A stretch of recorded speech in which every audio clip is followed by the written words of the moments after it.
Hello, my dear creatives. Let me introduce you my very, very special guest today. It's Eric Reinholdt.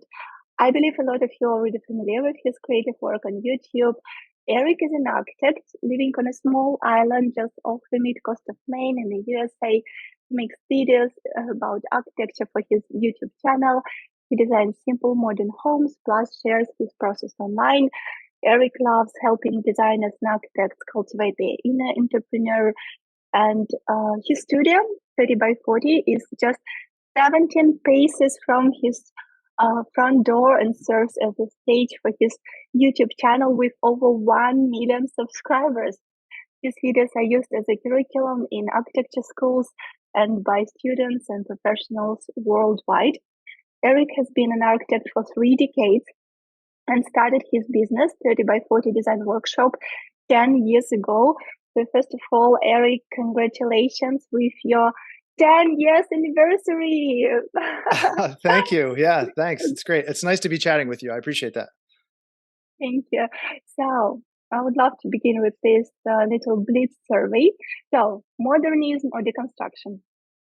Deconstruction. Frank Gehry or Renzo Piano? Renzo piano. Drawing in a sketchbook or Procreate? Ooh. Uh-huh. Procreate today. No thinking, no thinking. Okay. Okay. Metallica or Mozart? Ooh, Metallica. I knew that you, because you have this Metallica t-shirt sometimes in your video. I knew that. Appreciate that. Furniture, mid-century modern or 21st century design? 21st century, I'd say. 21st century. Paris or Rome? Rome. Cat or dog? Neither. I have a cat, so it's actually I my know you wife's have cat. a cat. I would choose Okay, neither. I'm sorry. neither. Okay, neither. Snow or sun? Oh, sand. For Right. sure. Sushi or pasta? Sushi. Black or white? Black. Come on. Okay, so we have this little overview of Eric's interest. And now let's dive deeper into the question. I knew that you will pick the majority of this question. No surprises Except there, that, huh? I'm too no, boring. one surprise. No, actually, you're not boring at all. I'm really surprised that you didn't pick a sketchbook. So I Yeah, thought you'll pick sketchbook.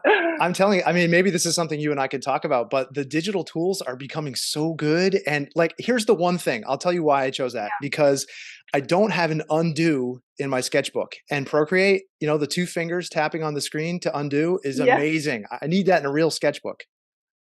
I know they spoiled us completely. I do it sometimes, like unconsciously when I'm drawing on the paper, like, where's this button? Yeah. Tapping. Yes, where is this tab button? Okay, so back to my proper questions. So definitely these 10 years were a success for you, and I'm wondering, Eric, if we were to distill the essence of those 10 years in a blender, what key elements do you believe defined your success? Yeah. Looking back, I don't want anyone who's sort of at the start of their journey to think that I had this all figured out and architected out on day one. I certainly did not. I wasn't even sure I would make it 10 years in business. So looking back, it's easy to connect the dots. I think looking back over those 10 years, I think there's kind of 3 distinct phases. And the first phase is kind of categorized by this saying yes to everything. And I kind of liken this to scratching off lotto tickets. You never know which ones are going to be the winners. So you say a lot of yeses to a lot of different projects, and you really start to define, who you are, what you want out of the business. You're basically experimenting, you're planting seeds, you're cultivating things and seeing which ones are actually going to germinate. And I think, professionally, what I was doing in those early phases of my design was I was trying to replicate and imitate what people who had gone before me did. The previous firm that I had just left, I was like, oh, I'm just going to work with clients one at a time. And so I tried doing that, but I didn't want a big business with a lot of different employees. So what I found was working on, at one point I had like 5 projects that were working simultaneously. And I was like very unhappy because Uh-huh. 5 projects meant 5 clients and 5 contractors and 5 budgets and all the things that go into a project. And because I had 5 of them, they were like smaller. So the fees were smaller and the timelines were shorter. So I needed more of Uh-huh. them. And I felt like I was on this hamster wheel. So that I got to this point where I was like, I have to do something different here. I Mhm. have to make this into the creative practice that I had always kind of had in my mind. So that kind of led into phase 2, which was really leveraging entrepreneurship and, rethinking how I could create a design business that worked for me, but Mhm. also served clients. And I when I leaned into entrepreneurship, I was trying to kind of split the business into 2 pieces so that I wouldn't Uh-huh. always have to be working an hour to earn a dollar. So I was trying to, really dissect that and separate that relationship there. So I basically divided the business into products and services. And what I did was, I committed to working with fewer clients so that I could take the work that I was doing with those clients, all of the kind of byproducts of my design process, and use Mhm. those to start kind of earning passive income. And so turn those Mhm. into products. And that's when I started the YouTube channel. That's when I started, really writing and experimenting with different kinds of passive income products that I could make. And that phase was, if the first phase was maybe like 2 years of experimentation, second Uh-huh. phase was, another, say, 4 years. So that brings you to kind of 6 years. And by the time you get to that point, you start having more successes, you start getting bigger budgets, better clients, nicer sites, nicer projects to work with. By that point, really, you start to find product market fit. So, you've got a good product and a good service. And then instead of saying yes, you're kind of saying no to a lot of different Mhm. opportunities. So you'll start to get, at this point, if I say this was about 2021, the YouTube channel for me had gotten pretty large. And so I had a lot of opportunities coming in. I had, brands coming and wanting to work with me and different people wanting me to coach them and all these different kind of opportunities. And if you don't learn to say no at that phase, you're just going to be equally overwhelmed as I Yes. was in that early phase where I was saying yes. And each one of those phases kind of, they can come at different points for different people, but that's the kind of blender view as I look back on the business. Yeah. So if I would summarize it, so first 2 years is like saying yes to all of the opportunities because you were like trying your like your business on your own.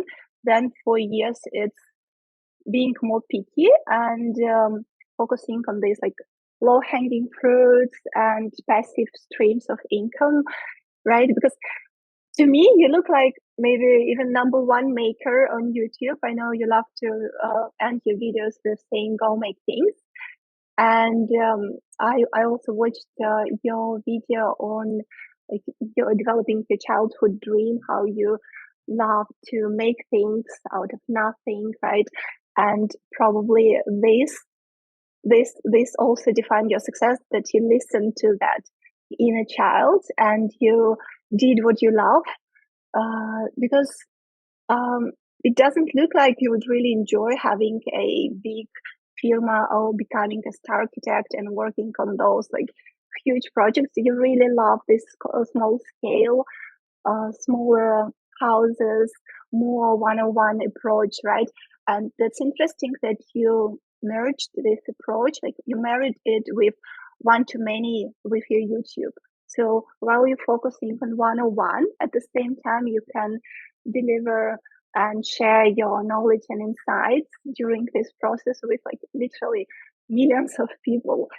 That's incredible, because I was thinking like what defined your success, what made you so successful.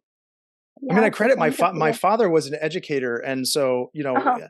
I always grew up watching him, make slideshows, and he was a photographer and he worked in museums, and there's all this history Mm-hmm. in my background. And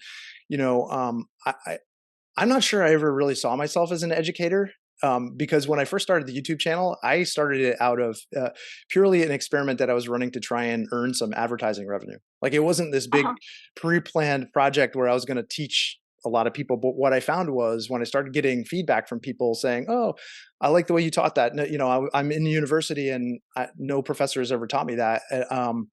Those things started building in for me, and I got a lot of satisfaction out of helping other people. And it may seem obvious now, and creating, tutorial videos. You do this as well on your YouTube channel, right? But Yes. looking back, I had no like big plan that I was going to become this educator and make all the connections that I've made. But it's been, I mean, I think that you know the kind of ethos of experimentation has been a thread throughout the whole business, that I was willing to try a bunch of different things and open a door and walk into it and see what else was in that room.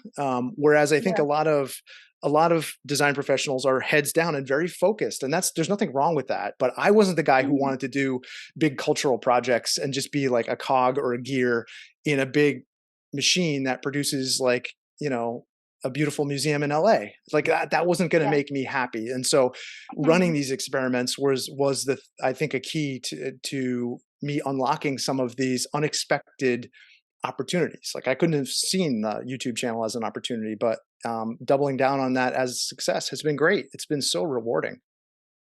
That's probably because you said yes at the very beginning to all things, because very often people ask like, what is my purpose in life? Like what is like a thing that you really love to do? And it's just experimenting. It's pure experimentation. You test 100 things, and actually your thing, it will find you. Like with your case, like teaching and education, it's found you. It's not you who was like focusing on it, or like pursuing teaching career or something. And even now at the universities, they refer to your YouTube channel, and a lot of people, because I checked your comments before our interview, and a lot of people are they're raving that, oh Eric, if you would be like the professor in my university, oh I learned so much from you instead of from a university. Yes, so your path, it found you. I love uh, that characterization, Olga, mhm, because it is so true, and it's true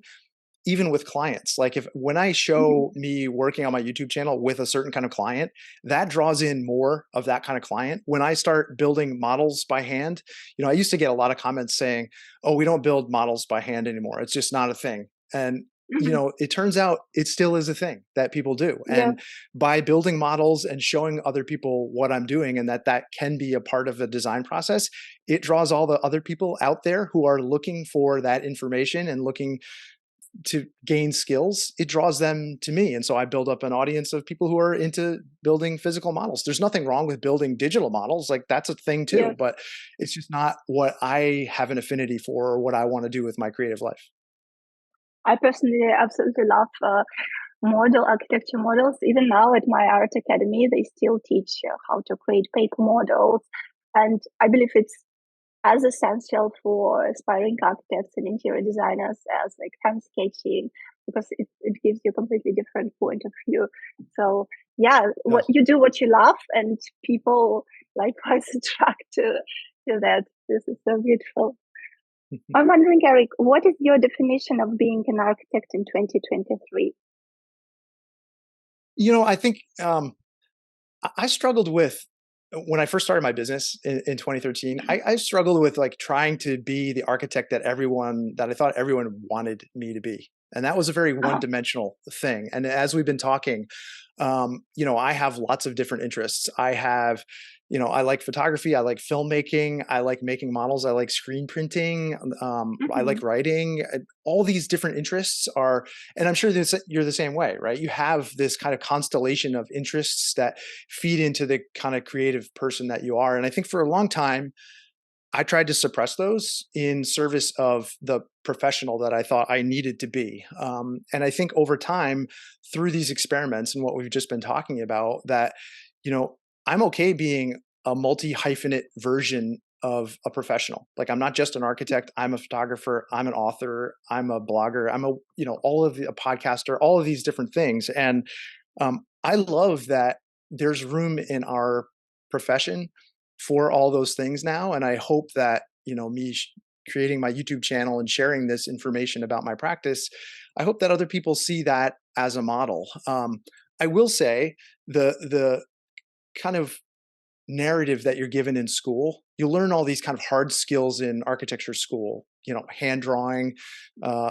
CAD drafting, BIM, composition, form making, all of these hard skills. And then when you get into the sort of real practice world, you realize that there are all of these kind of soft skills that aren't taught as much in school, Mhm. but they're actually super essential for you creating your work in the world. And that can look like many different things. But I'm thinking about communication and negotiation skills, leadership and project management, business acumen, sales and marketing, finance.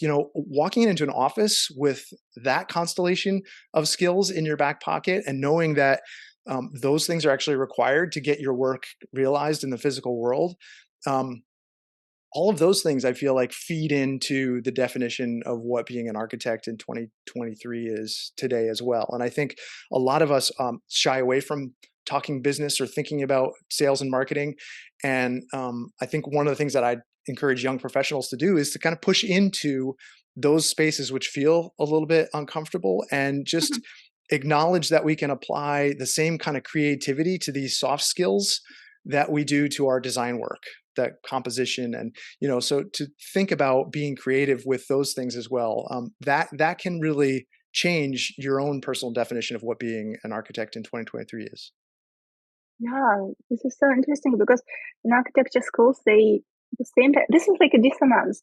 They teach you so much in architecture schools, so many skills, and then you become an architect in a big firma. You use like 1% of those skills, and you focus primarily on drawings in AutoCAD, and this is like 1%.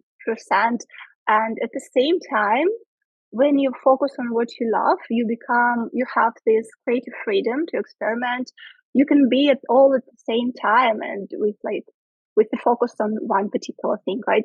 With your case, it's architecture, and everything is around it: writing, blogging, podcasting, screenwriting, like editing. Everything is around this core.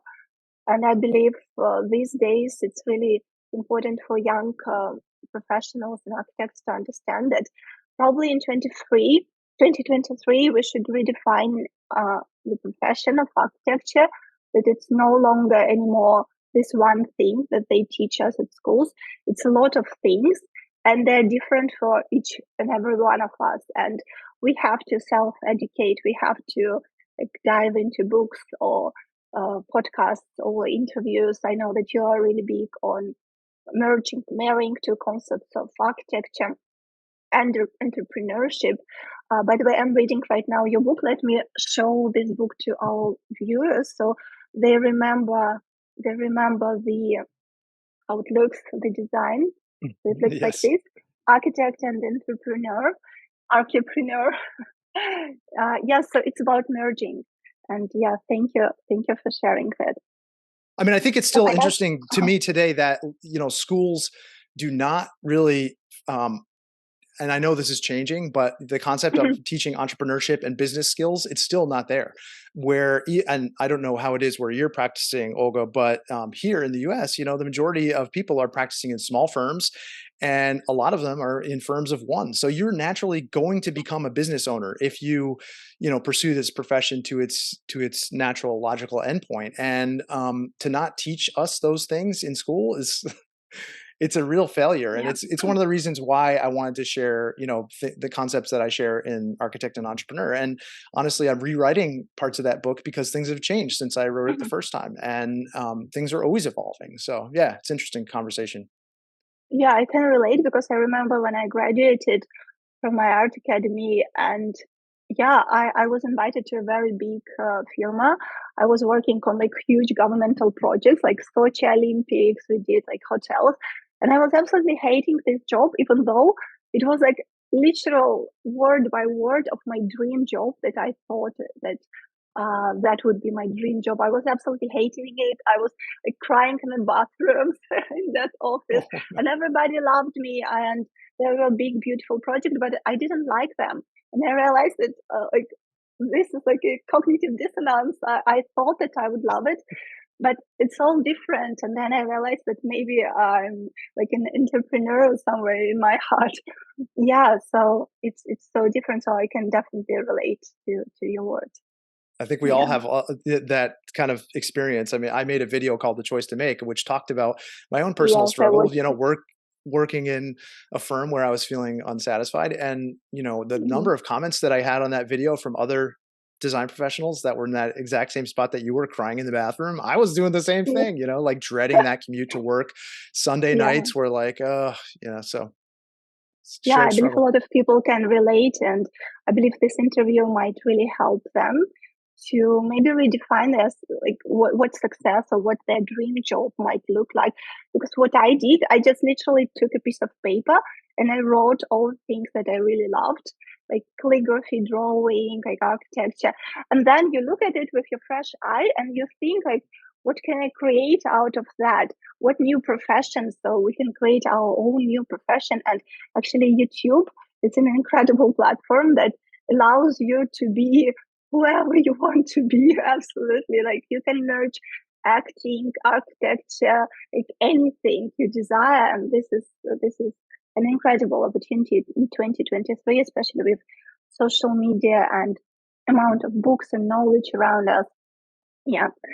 I love that you So, made that list, because I'm sorry to interrupt you, but that mm, list is really important, because I divide my day into kind of two halves. The making There's a making part in the morning, and there's mhm, a managing part in the afternoon. And you know, it's changed over the years, but if you think about those two halves, I try and get the making part to be bigger and bigger, and I get the managing part, all the meetings and the phone calls and doing the accounting and all that stuff, to be smaller and smaller. And so if you take that list of things that light you up creatively, calligraphy and sketching and drawing and filmmaking and whatever, and you try and fit that into a bigger and bigger box, that yeah, becomes the thing that you actually spend most of your time doing as a creative person. And I always encourage people, if they're dissatisfied with where they're at, to do an exercise like that, where you come up with this list yeah, of things like, what excites me and how can I do more of that, instead of more of checking email. I mean, you never finish a day feeling great about having replied to 100 emails, right? But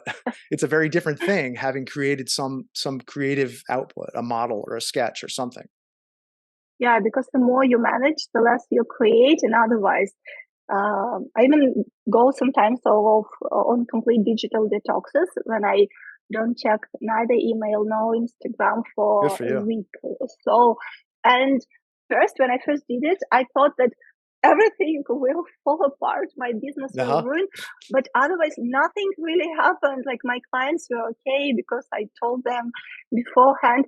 And I'm like, wow, I did so much more in that 1 week and I feel so much more fulfilled compared to yes, all those regular days. By the way, do also the same. I'm more creative in the first part of the day, and Mhm. in the afternoons I can check my inbox and post to social media. By the way, I try to post to my social media as late as possible, so I'm not like wanting to check how many likes or views I Oh, got. good This for is you. my Good for you. personal It's trick. That's awesome. I love that. I mean, I'm always trying to escape the social media grind, and I've just been checked out of it for a long time, as you know, because I think you tried to contact me via Instagram. I'm just Yeah. not on there very often. I'm sorry. But that's actually what I thought. I thought like Eric is really busy. He's focusing on his like work, what he loves doing, and it's just a sure sign that you do what you love because you don't have really time to It's true. instantly answer all those like questions. Because I even can't believe how many people want to reach you every day, like either via comments on your YouTube or your inbox. That's just incredible. You probably have like someone who helps you. It's a lot. Because Yeah. yeah, I would delegate that at least some part of it. It's incredible. It's something I'm trying to work on, to be honest. And we didn't talk about this in the phases of business, but I've been a solo creator for, my whole career. And so this is the first year that I've actually started hiring out for other tasks in the business. And I think that's, you start a business with a scarcity mindset and you want to keep everything as close to you as possible. I didn't want to go back to working for someone else. So any Mhm. money that came in from billables, I was keeping it all very close by so that I could build a longer and longer runway. But when you get to that third stage of business, if you don't start spending to buy back some of your time, you're Mhm. really leaving a lot of not only money on the table because it's time that you could be using to do other billable tasks, but also you're buying back that creative white space. And that what I've Yeah. realized is that creative white space is the thing that actually drives my business forward. That makes the other things possible. So yeah. Yeah, you're buying yourself time, the most valuable asset. And Yeah. when I first tried to delegate, for me, it was a mindset shift because I thought that, oh, maybe it's not my thing. But when I tried it and I saw that this person actually did that work better than I did, I'm like, wow, I'm completely 100% into it. Yeah. So delegation for solo creators, definitely a You big beat me thing. to it. You're I don't know how many years you've been in business, but 10 years in, it took me 10 years to do it. It's ridiculous. I actually started in December 2014. Not Oh, that, wow. like approximately around the same. So, my Amazing. next question is there is a saying, hands are the wings of the heart. How important do you believe, Eric, that sketching is in the life of a contemporary architect, from initial concept to the completion of projects? Do you think digital production method will ever replace hand-drawn sketches? So please, Eric, more on that alchemy that transforms initial ideas to finished project. Yeah, I mean, anyone who has an affinity for sketching like you do and myself, sketching is thinking. So I don't go into the computer and start a design project. I'll visit the site and I'll have a sketchbook with me or my iPad now. And, that process is a process which actually teases the ideas out. So I can't, I don't get them in any other way. So that's the process that I use to iterate and refine my ideas. That doesn't happen in the computer. And this could just be a function of my schooling. I went to school in the 90s, the early 90s, and graduated in 1996. And so we were at the kind of confluence of analog and digital. But it's just a part of my process that I'll probably never go away from. I use it from the very early stages, like I said, from a site visit all the way through construction. Standing on the job site with contractors trying to work out a detail in the field. If you can't sketch out what you're thinking, you are you're less respected on the site. I'll just put it that way. So you need Uh-huh. to be able to do that kind of thing. The nice thing about sketching is that there is no barrier between the brain and the hand. And with software, if you have to learn to use Revit or learn to use AutoCAD to create a line on a page, or you're using a 3D modeling software and you don't know how to create a barrel vault, for example, like you're not going to design with barrel vaults, right? But I can draw anything with my hand that I want to. And so that freedom, I believe, is the thing that is the real unlock for people. And sketching does not have to be beautiful. My sketches are not beautiful, and they're functional. They're a means to an end. I don't use them for final presentations generally, but they are a design tool. And if I think about the process in working with clients, when you sketch something real time with a client, you're solving a problem, and you'll see this on my YouTube channel. It's just it's a much different connection that you're able to make with them. Rather than you saying, well, okay, yeah, I hear your ideas. I'll just go back to the office, and you kind of work in the black box of your office away from the client, out of view. And then you come back and you kind of put it in front of them and say, hey, here's what I came up with. Do you like it? By working with them and sketching in real time, it invests them in the solution. And it's a wonderful part of the process too.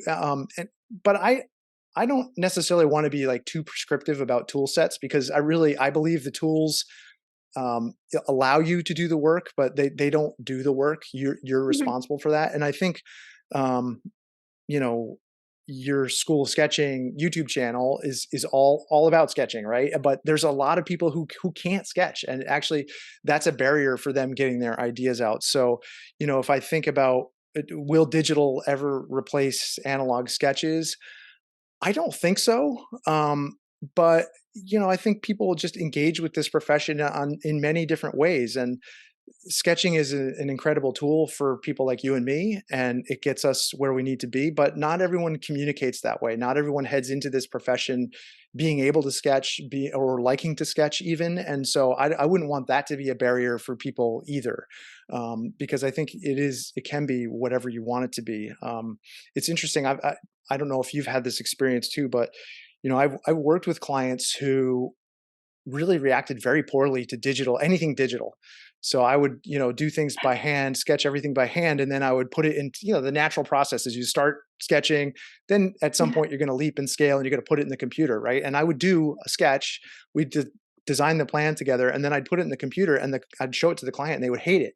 Same design, like same exact thing, Yes. one is drawn digitally and one is a sketch, and they just react really poorly to it. So I think some people they can't visualize ideas in sketch form, and so they can only deal with the hardline stuff or only with a 3D visualization. So I think all of these things are tools in our toolbox, and it's important not to get too prescriptive. Like you can only use sketches to ideate. It works for me, and it works really well, but it may not be for everyone.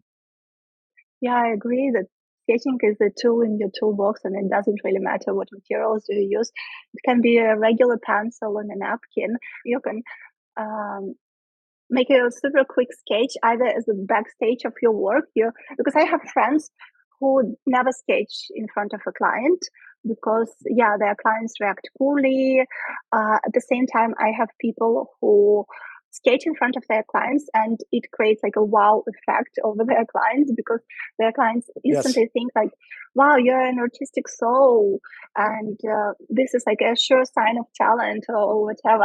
At the same time, I had situations when people came to me and with 3D models, with like fully fine-tuned 3D Studio Max interiors, and they asked me to do sketches for that.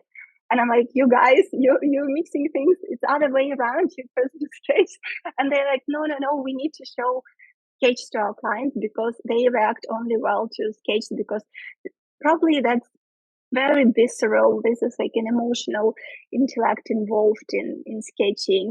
As I said, right, in the saying, there is a saying, hands are the wings of the heart, and it's a feedback loop with your mind. And I remember in my art academy years, we had a lot of drawing exercises when we had to copy old masters like Rubens, Michelangelo, and we were copying their drawings of like female figures, portraits. We were copying that. And a lot of people were thinking like, why would we do that? But incredible things happen during that process because you somehow you get into the mind of Michelangelo, you get into the mind of Rubens, you understand how he thought. This is incredible because everybody in my class, they had this feeling that when they copy Michelangelo, they start to think even a little bit, but like Michelangelo, and But that's yeah, the absolutely important thing incredible. is, but you may not like. If there's a good chance that you're not going to replicate that exactly, you're going to put your own style and flair on it, Yes. which is the cool Mhm. part. Like that, Yeah. the filter isn't perfect. It goes Yeah. through all of your own personal experience and what you're actually physically capable of recreating. Because having tried to do that exercise myself, I came up with some pretty poor representations of what those original drawings were. But yeah, interesting process. I love that you went through that. But look at your drawings now, even for your YouTube channel banner, you have this quick sketch architectural of an architectural drawing. So this is like your soundtrack, your main theme as well. It looks like that at least. Yeah, I Um, mean, the yeah. thing I love about sketching that I didn't really touch on was the idea that, and the same is true for model making, that if a sketch is naturally imperfect, and it's those little gaps, those imperfections that actually can push the design forward. That you can see, oh, there's a crack. I made a mistake, and that error actually opens up a new design opportunity. And two people can look at the same sketch and see very different things. And Mhm. as you're talking about taking a 3D rendered space and model, the amount of detail that you have to put into something like that to make it believable is just it's on a much different resolution than a hand Mhm. sketch. People are much more willing to connect the dots and make interpretations, see things in the sketch that are unprogrammed. And I love that opportunity, especially when you're working with a client, because they'll often see something that I didn't see just because we're looking at two different imperfections in the drawing. And so I think um, I always try and encourage people to at least try and incorporate sketching into some part of their process, even if they're not beautiful perspective. I mean, I was always super intimidated by creating perspective sketches. I would probably never sketch in perspective in front of a client because I'm just Uh-huh. not facile at it. I can sketch in 2 dimensions just fine, and it's believable. But I'm not the guy who can walk into a room and say, "Oh, it should look like this," and like whip out a perspective sketch. It's just not who I am. And so I think part of using sketching as a tool is knowing who you are and knowing your own capabilities and knowing that what you get out of the process. Yeah, it's like with our handwriting signature, right? We all have our own like blueprints, and sketches are never perfect. Neither they're never like they're not finished, and this is their perfect imperfection because Hmm. yeah, everybody has a room for interpretation, as you said, and um, it's incredible because when you show a client this perfect fine-tuned 3D rendering, there is no room for imagination at all, and the client Exactly. picks picks on the most incredible parts. Like, is this bed cover will be exactly the same color? And when he Right. sees, for example, final project, he's like, this little thing is not exactly the same like in your 3D rendering, and this is a big, a big thing, So right? true. While with the sketch, you can make a 1 minute sketch, and there is plenty of room for imagination, and your client will never refer to it as like something is wrong with your final project. And that's why I really love it. Yeah, and So very true. often people ask me, like, Olga, how long does it need to take to accomplish a sketch? And I'm saying, like, the quicker the better, because yeah, when you are in a hurry, very often your too analytical mind it just switches off, and you go and do what really matters. This is the answer. It's great advice. Yeah, I love that. Yeah. Eric, as far as I got from your YouTube videos, it appears that your work routine on an architecture project is a systematic 6 step process involving first hand sketching, then detail sketching on an iPad, layouts in AutoCAD, a 3D model in SketchUp, fine tuning in Photoshop, and a paper model.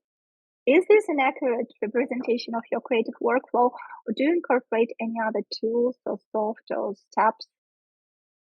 I think no, I think that's pretty accurate. I think the more generally, um, from a process standpoint, I try and move between the analog and the digital a lot. I try and flip back and forth between those two things. So I'll start with a sketch, or I'll start with like a little study model out of balsa or cardboard or something like that, and then Uh-huh. you know generally when I have to jump up in scale, so you can only make a design so real at a small scale, right? It's you're depicting space, and I do this with models a lot. There's planes and you know different sort of massings and things like that, but it's all very loose and sketchy to begin with. But once you start making things real and understand that wood has a certain span to it, or steel is going to be used here, or this is glass and this can be only be a certain size, you have to make it real. And so that's where I kind of flip into you. I use AutoCAD.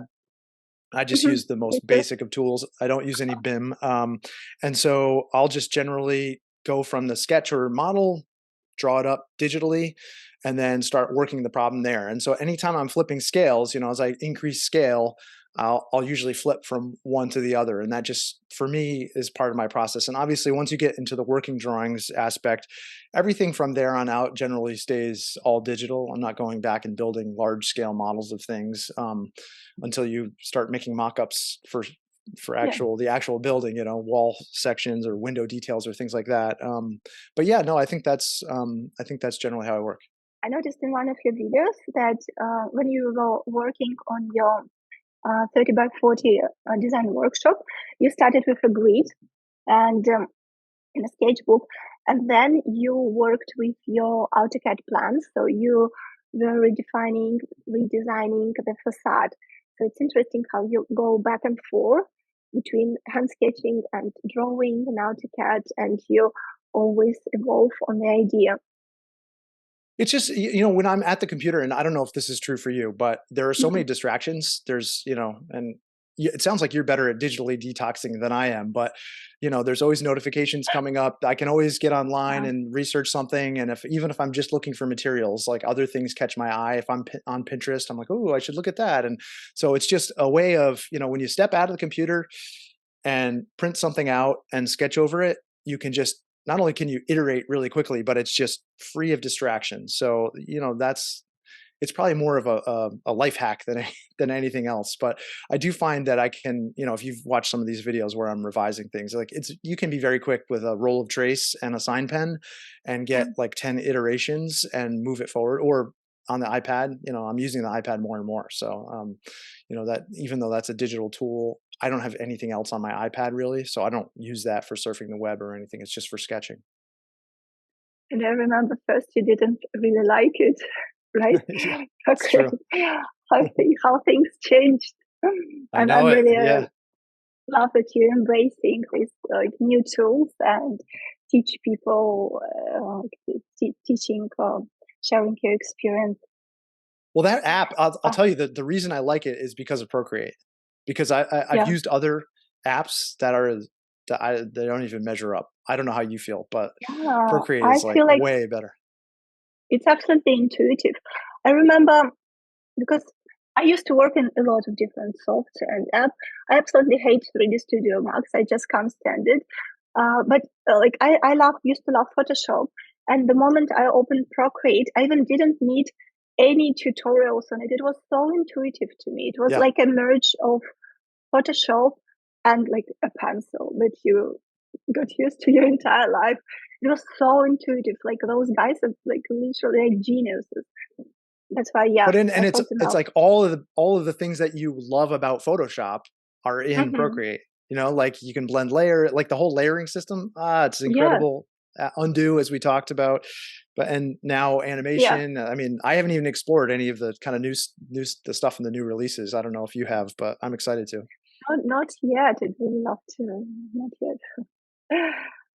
Uh, Eric, for aspiring architects, if you could recommend three books that have significantly influenced your perspective and growth in the field, what would they be? So, the first book that comes to mind is called Thinking Architecture by Peter Zumthor. I don't know if you've read this one, but it's it isn't your typical architecture book in the sense that it's not a monograph with a lot of beautiful Uh-huh. photos. It's a fairly small book. It's a very easy read. But he talks about, Peter Zumthor is the Pritzker Prize winning Swiss architect, like just Mhm. incredible architect. And he talks about the kind of emotional and sensory aspects of design. And he writes in this really simple, kind of accessible style.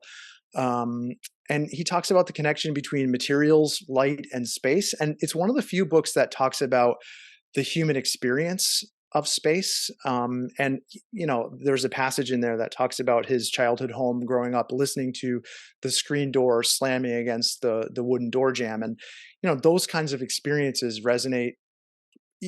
That may or may not, particular example may not resonate with you, but it does for me. That brings me back to my childhood and a vacation cottage that my family used to rent together on the coast. And I can almost hear the bell ringing, and it has all of these associations. And architecture has those things, but in school, we're not often taught about that. It's all about form making, composition, presenting your ideas. It's like this, like, I don't know.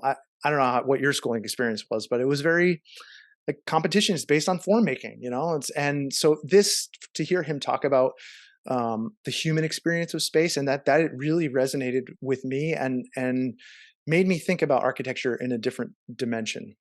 The second book I'll say is not an architecture book. It is The 4 Hour Work Week, and this Mhm. may or may not surprise you, but by Tim Ferriss. It's kind of the handbook for escaping the traditional 9 to 5 work. This Mhm. was a seminal text for me when I started my business, when I was in that kind of early phase and I was not really feeling good about the practice that I just designed a practice that looked like what everybody else was doing. It really helped me figure out a way to divorce the time that I was working from the fee that I was earning. And it just provided a model for flexibility and fulfillment in my work. Mhm. So huge influence on me. And the last book that I'll recommend is a book by Dieter Rams. You probably know this one. It's called As Little Design as Possible. And this basically outlines his 10 principles of good design, which I have on my Notion. So it's always looking me in the face. Focuses on simplicity, functionality, timelessness. It's the foundational text for anyone interested in design principles, just in general. And I think, those three books represent my sort of feeling about how architects should read. I think architects should read widely. I don't believe in just studying architecture. Tim Ferriss's book transformed my view of what a business could be.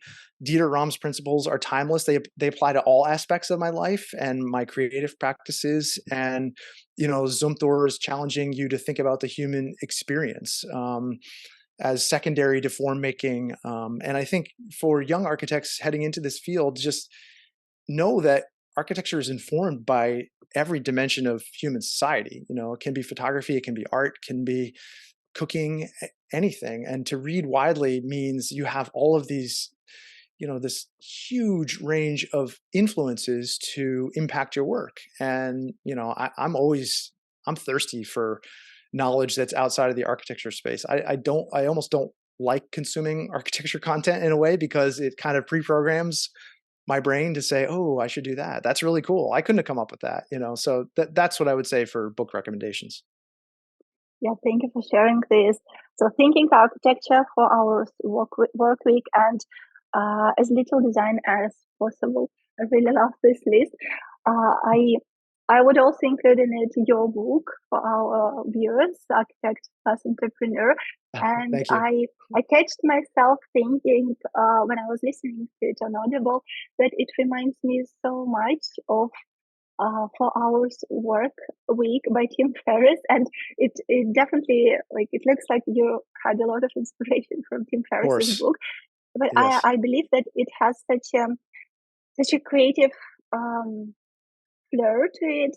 It's more focused on creatives because, for example, for me, when I was listening to chapter 2, I believe, of your book on like defining if it should be an LLC or like uh, partnership or anything, I was catching myself thinking like, why on earth I didn't find this book back when I was building my business, because it took me so much time to understand which type of business do I end up with, and I ended up with LLC because you bring such a creative approach to it. And I believe for creative people, it's just so much easier to understand these business concepts through architect's lens, through design lens, that the wording that you choose, all that, it makes the content like be more understandable. Oh, thank Because I you. Yeah. remember I listened to Tim Ferriss's book, and also it was a big inspiration. And by the way, I downloaded it again on my Audible profile, and I want to re-listen to it again because definitely I'm working more than 4 hours a week, so I need to listen. Me I too. probably I'm doing something wrong, so I should listen to it again. Yeah. So thank I you think for it's this great to listen. focus. It's great to focus on that, though, Olga, because the idea of that book is not to work 4 hours for every work week. Obviously, it's to Yeah, use of your course. time to its Yeah. highest and best use. And as long as you're focusing on that and knowing, okay, the balance isn't quite right for me, you're in a good place. Yeah, and I believe this is very similar with the concept that you said about thinking architecture, that architecture is very much about soft skills, right? Yes, they do teach us hard skills, but uh, we really lack a lot of soft skills when we are out of architecture schools, like speaking with clients, even psychology. I realize that psychology it's such a big part of architecture. Being empathetic to people, like Empathetic, really yes. be empathetic. Yeah, being like this active listener, because when you talk to your clients, you just need to be like open ear, all ears, and listen to a lot of what they say, and you kind of make all those ideas that are hanging in the air into tangible physical form. And sometimes you think, was it me or was it my client who created that idea? But at least it was Yeah, myself who gave a form to this captured it. idea. Yeah, Yeah, yeah, like a transmitter. I love it. Okay, Yeah, it's very well said. so thank you for this list of books. Um, so yeah, on your book, more on your book, Eric. So your book, Architect and Entrepreneur, encourages readers to think big, start small, and learn fast, emphasizing personal brand creation over traditional business plans. In parallel, your online course, A plus E, Architect plus Entrepreneur, seems like a comprehensive resource. Can you please elaborate on whether this course encapsulates your professional life experience, providing a structured shortcut for others to achieve what you've accomplished? It does, yeah. I think that's a good summary. The both the books and my course, they really are an extension of this personal ethos of experimentation that I've taken on with the Mhm, business, kind of a commitment to practice in public. You see me make failures on my YouTube channel, and I want to share that with other people. When I was starting this business, I didn't really have a handbook that I felt resonated with me and what the kind of business I wanted to build. And so as I was, building what you see behind me, I was just writing it down and I was making it accessible to other people. Not everyone gets information from books, and mhm, can extract that information from books. So I wanted to create the Architect and Entrepreneur course as really the companion to the book, and so that it would be more comprehensive. So there's a whole bunch of video lessons. It really walks people through this idea of starting an entrepreneurial design practice, and that's not constrained by geography. I get a lot of people who mhm, are looking at taking the course and saying, oh, well, I live in Europe or I live in Australia, and is this going to work for me? And the idea is that when I created this business, I made it out of necessity because I live on a remote island in the middle of nowhere, and I needed to do different things to make my uh-huh, creative life possible. And so the books and the A&E course are a result of that. And I think post COVID, we all know working remotely, it has a lot of appeal. I think a lot of people discovered, like, I don't actually have to commute to an office to practice my creative practice. And I think this business model that I've created can be replicated throughout the world, and it leverages certain concepts like taking these byproducts of the design process, things we're doing every day as creative professionals, and repurposing them into resources that we can use to support ourselves, whether that's through a podcast or another course teaching someone how to design a house, mhm, or your own sketches, a YouTube channel, advertising. There's so many possibilities. And so really the course, I wanted the course to be this kind of manual of possibility. I wanted it to be something that someone could check in with and say, oh, wow, I didn't actually realize I could earn a living doing that. I didn't realize that this could supplement my creative life and actually support me. And I think people need case studies. They need examples of other people who have gone before them and successfully done it. And, mhm. you know, I'm updating the course like almost every week because I'm getting new success stories and Wow. I'm learning new things in my business. And it's just become this, we talked a little bit earlier about, like, people saying, well, would you ever teach in university? And I really view this as like a university curriculum for starting a creative Mhm, practice in the contemporary world. And that's what I want it to be. I don't know what the end point of that's going to be. It's got many thousands of students in it presently, which is more than I mhm. could have probably ever hoped for as a practicing architect living on in the middle of nowhere on an island. So it's pretty amazing.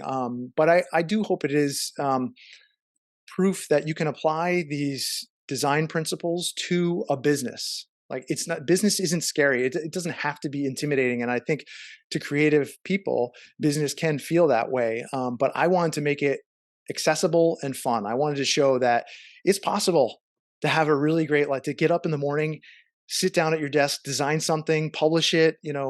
There's a lot of excitement in this studio for me that I want to share with others, and I want this to be possible for everybody. And especially for people who are stuck in a job that they're dreading every day, that they're crying in the bathroom. I You don't Uh, want that for your whole professional life, right? There are other options. yeah. Yeah, I believe this is such an artificial belief that what which was like inserted in our minds by society or matrix, that if you want to be a proper architect, you're supposed to live in a big city with millions of people and work for big companies. And actually now it looks like it can be all completely different. So you can live either on a small island. It's like with science, right? So you can be a scientist and you can publish papers that can influence the world, even if you're sitting, I don't know, on Fiji or somewhere in the middle of the Right. ocean. With the most important thing, if you have an internet connection. The same is here. You live on a little island, and at the same time, you have your own online university always with you. You're constantly updating the curriculum, because I believe it's one of the biggest disadvantages of universities, that uh, they're very slow to change. They're Yes. very slow in like introducing new subjects. And sometimes I'm thinking that, for example, if a person enrolls now at architecture school, and in 6 years, you'll have to have a completely different set of skills, because now Right. things, they change so rapidly. And I really love that you're saying that you're constantly updating the content of this course. And I know you have so many great examples. And our mutual friend Henry Gall is a great example of that. He is. Just Yeah. look at Yep. him.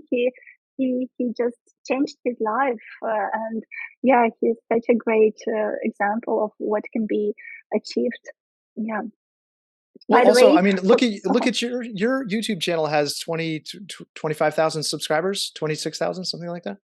I have two YouTubes. So one is 35,000, and the other one is 15,000. Yeah, and Instagram is 20,000. Yeah. But can you imagine speaking to that number of people, like getting that number of people in a room? It's incredible Yeah. that we have the opportunity to be able to connect with that number of people. And I have 1 million people on my YouTube audience, and a small fraction of those watch every video. But if it's 100,000 people, that's I mean those are big stadiums here in the U.S. And I could imagine speaking to that number of people. It's totally intimidating, but it's an incredible opportunity. So yeah, I think the course is should be proof that there's a lot of different options and possibilities for us now. Yes. And probably my last question will be, um, looking ahead, Eric, what's on the horizon for you? Are there plans to expand your team significantly? And do you envision taking your teaching to in-person workshop, or perhaps teaching at the university level, sharing the insights from your books and online courses? So maybe can you quickly lift this veil for us, please? Yeah, it's funny. You know, I don't always know what's next for me, but I'm always experimenting with different things. And I think, as we look back on the three phases of the practice that I talked about, if I think about this new phase for me, post 10 years, I'm looking to rediscover the fire, because you, if you do anything for 10 years, you get comfortable, doing those old habits and making the same videos and same style. And so I'm constantly looking to try and reinvent myself. I'm a huge fan of Charles and Ray Ames. I'm sure you're familiar with them, Mm-hmm. the designers, the husband and wife duo.